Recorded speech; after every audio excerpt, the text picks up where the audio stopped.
दुर्दैवी घटनेने सध्या अमरावती शहर हादरले आहे। नागपुरी गेट परिसरात सहाय्यक पोलीस उपनिरीक्षक ASI अब्दुल कलाम यांच्या निर्घुण हत्येने खळबळ उडाली आहे।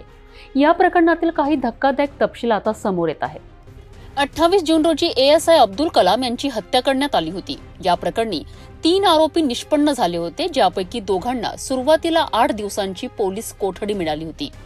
या कोठडी दरम्यान पोलिसांना अनेक महत्त्वाचे धागेदोरे मिळाले आहेत।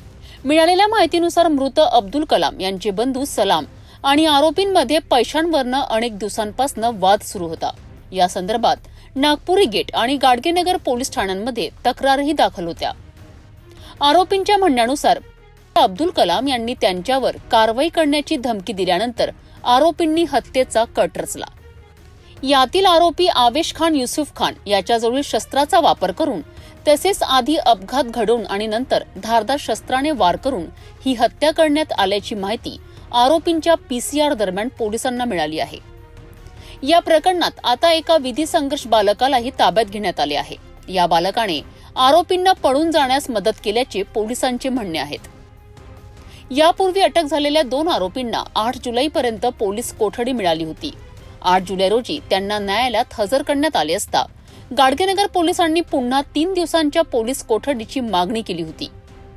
मात्र न्यायालयाने ही मागणी फेटाळून लावत दोन्ही आरोपींना न्यायालयीन कोठडी सुनावली आहे, अशी माहिती या प्रकरणातील तपास अधिकारी विजया पंधारे यांनी दिली आहे। आता पोलिसांच्या हाती लागलेल्या या अल्पवयीन बालकाकडनं काही महत्त्वाची माहिती मिळते का हे पाहणे महत्त्वाचे ठरेल। तसेच या प्रकरणात आणखी आरोपी निष्पन्न होतात का याकडेही पोलिसांचे लक्ष आहे। एका पोलीस अधिकाऱ्याने केवळ धमकी दिल्याने त्यांची हत्या झाली असावी हे शक्य नाही, अशी शक्यता पोलीस वर्तवित आहेत। त्यामुळे पोलीस आता या हत्येमागील मुख्य कारणाचा शोध घेत आहेत। नेमके हत्येचे कारण काय होते आणि यात आणखी कोण सहभागी आहेत याचा तपास गाडगेनगर पोलीस करीत आहेत।